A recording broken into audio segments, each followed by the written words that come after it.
Is purpose a real thing? Does each human have a specific purpose or calling in life? Let's start here. For me, purpose is deeply connected to passion. So when I say that a human has a specific purpose, I'm saying that they have a certain way that they're wired and certain experiences in their life that attract them to particular activities in life or make them passionate about particular activities in life.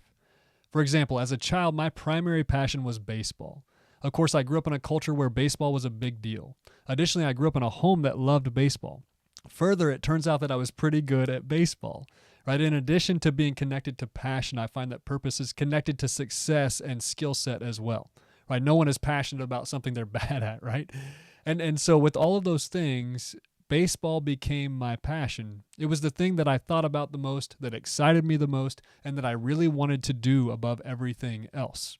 And for me, that's a great definition of purpose. It's simply answering the question, what lights your fire? What excites you? What do you think about the most? What do you want to share with other people? That's your purpose, at least for now. And I think too many people overemphasize or put too much weight on the label of purpose, and therefore they reject the idea that people have a purpose. They tend to think of it more as a thing you do, separate from a thing that flows out of your deepest passions and desires. And I think they're overthinking it or thinking about it incorrectly. It's not some esoteric thing that drops into your lap from above, right? It pours out of you.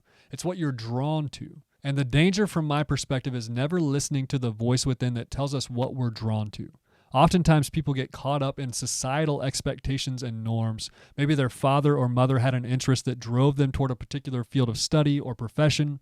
Or maybe societal pressures push them in a particular direction, or maybe it's their own fears that are driving them toward actions they don't really enjoy. But no matter what it is, the simple fact is that they're living a less than optimal life. They're living a life that their parents or society or their fears would have them live, and they're not living the life that they'd truly like to live.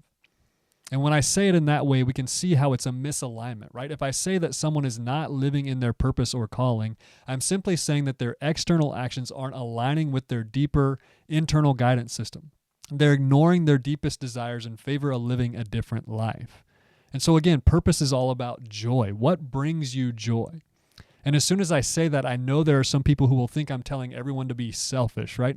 And that is the case, but it's not the case. Or it doesn't produce the negative results that those people think it does. The difference here is a matter of assumption. The person who thinks that this advice will produce negative results assumes that a human's deepest desires are inherently bad for the whole of humanity. And I couldn't disagree more. I believe that for every single human being who has ever lived, what brings them joy on a deep and foundational level is all about love and connection with other human beings. This negative selfishness that they want to avoid actually comes about when we are living far away from that foundation, not in close connection with it. But let's press pause on that for a moment and return to the original question. Does each human have a specific purpose or calling? I would say absolutely. You'd have to be passionless to have no purpose or no calling. And while there are some humans out there who are nearly completely apathetic and disinterested in life, most have some sort of interest. And even for those who barely have interest, all they have to do is begin to dive deeply into one of their interests and see where it goes and how it grows. And if that's not the one, try another. But what happens when you start to dive into these interests is that you find your passions start to wake up more, and that disinterested, apathetic fog begins to lift as you begin to feed your deeper desires more. But again, I keep getting dragged to the results of living in one's purpose. Let's stay focused for a bit longer before we go there. Living in our purpose requires us to maintain a posture of curiosity and openness toward life. And with that said, it's important to note that purpose does change, right? Passions change, interests change, therefore purpose changes.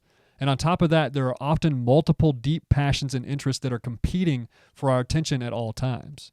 And so there's a complexity and a hierarchy to all of this. It's not clear-cut and as if one human should do one thing for his or her entire life. But the purpose or calling is just that. It is that which calls to you. And so now let's turn to the results of either living in your purpose or not living in your purpose. And here's my hypothesis. When we live in our purpose, we create the healthiest version of ourselves, which is the most beneficial version of us for not only ourselves, but for humanity as a whole.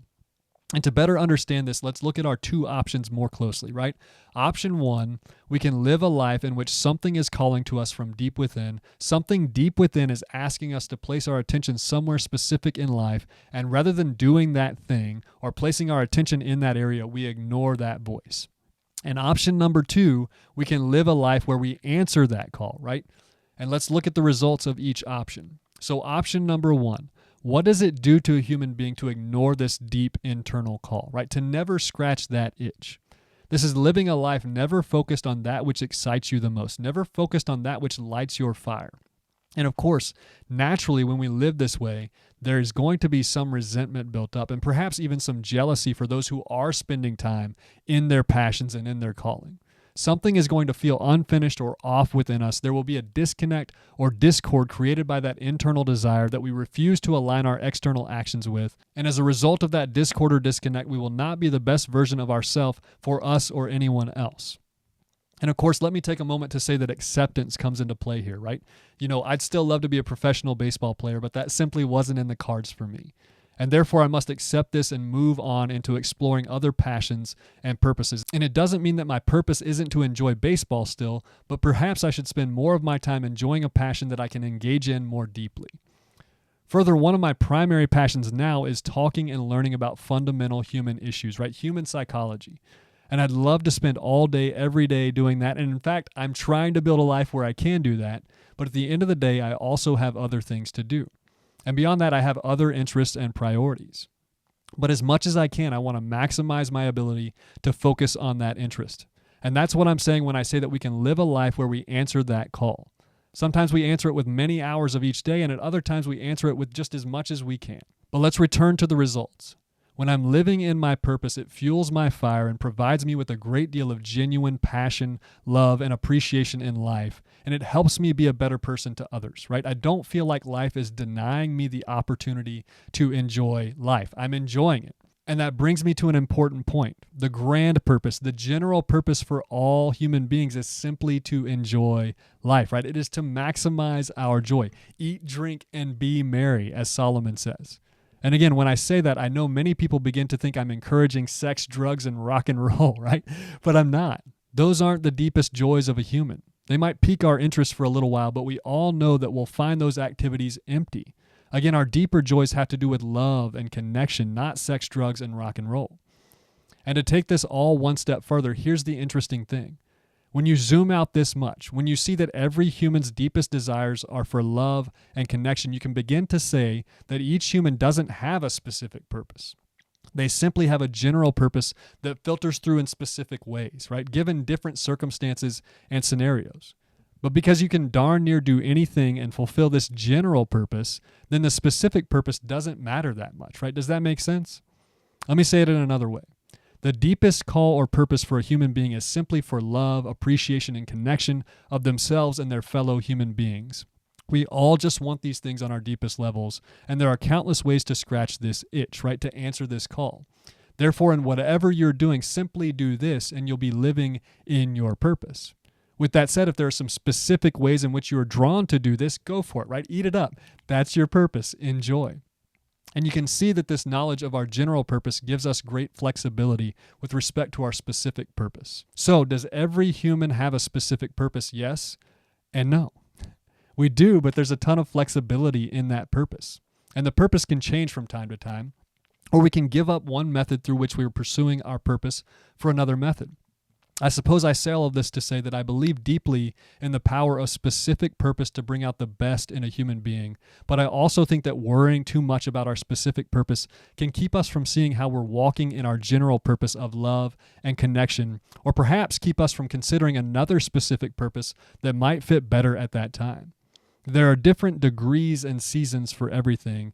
Being specific but also being flexible is the key to living in one's purpose. And when you feel a strong call to a specific purpose, run the play. When you don't, know that you have a general purpose and run that play. Either way, enjoy the ride.